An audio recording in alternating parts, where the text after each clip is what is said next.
നിങ്ങളുടെ favourite shows ഇനി ഒരിക്കലും മിസ്സാവില്ല. ഇപ്പോൾ C5-ലൂടെ കാണും നിങ്ങളുടെ ഫേവറേറ്റ് ഷോ തികച്ചും സൗജന്യമായി. നിന്റെ ജീവിതത്തിലെ സാധാരണ ഒരു ദിവസം ആയിരുന്നില്ല ഇന്നലെ.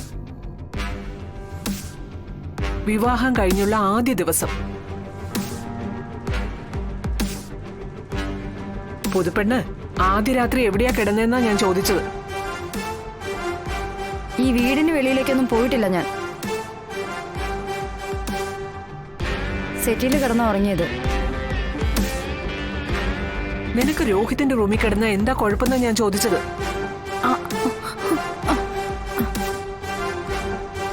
അത് ശ്യാമയ്ക്ക് ഇന്നലെ ചെറിയൊരു പനി ഉണ്ടായിരുന്നു. അത് രോഹിത്തിന് പകരണ്ടല്ലോ എന്ന് കരുതിയ അവള്.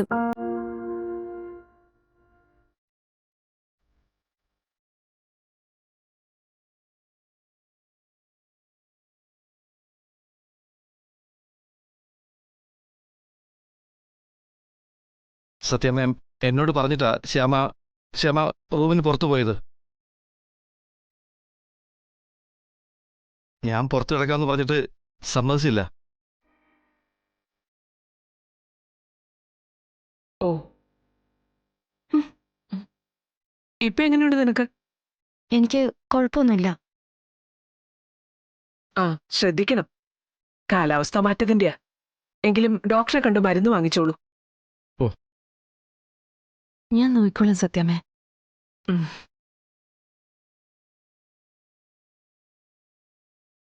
നീ എന്തിനാ പങ്കജം ശ്യാമ റൂമിന് വെളിയിൽ കിടക്കുന്നത് കണ്ടപ്പോഴേ എന്തോ വലിയ കണ്ടുപിടുത്തം നടത്തിയതുപോലെ എന്റെ അടുത്തേക്ക് പാഞ്ഞു വന്നത്.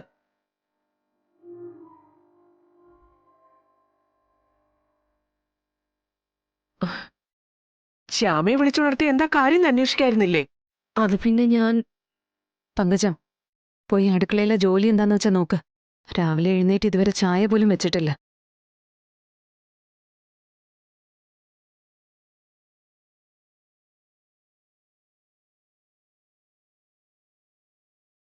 ആദ്യ ദിവസം തന്നെ പനിന്നൊക്കെ പറയുന്നത് ഒരു ദുസൂചനയാ മോളെ.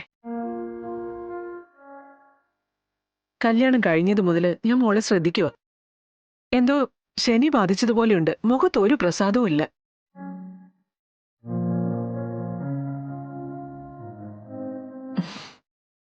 സാരമില്ല, എല്ലാം ശരിയാവും. നാളെ നിങ്ങളുടെ രണ്ടാളുടെയും പേരിൽ ഒരു ദാമ്പത്യ പൂജ നടത്തുന്നുണ്ട്.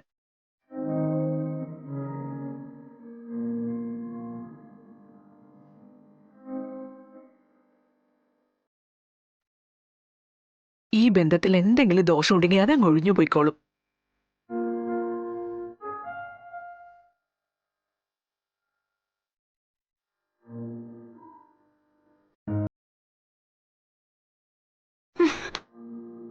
ദാമ്പത്യ പൂജയോ? പതുക്കെ. സത്യാമ്മ നിശ്ചയിച്ചതാ. ഞങ്ങള് പോലും ഇപ്പോഴാ അറിയുന്നേ.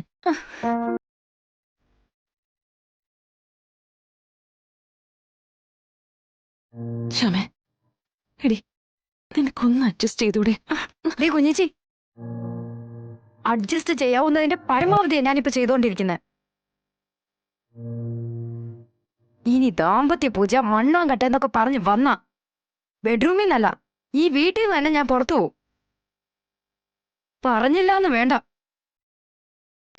ഡൗൺലോഡ് ചെയ്യൂ C5 ആപ്പ്. കാണൂ എല്ലാ എപ്പിസോഡുകളും സൗജന്യമായി.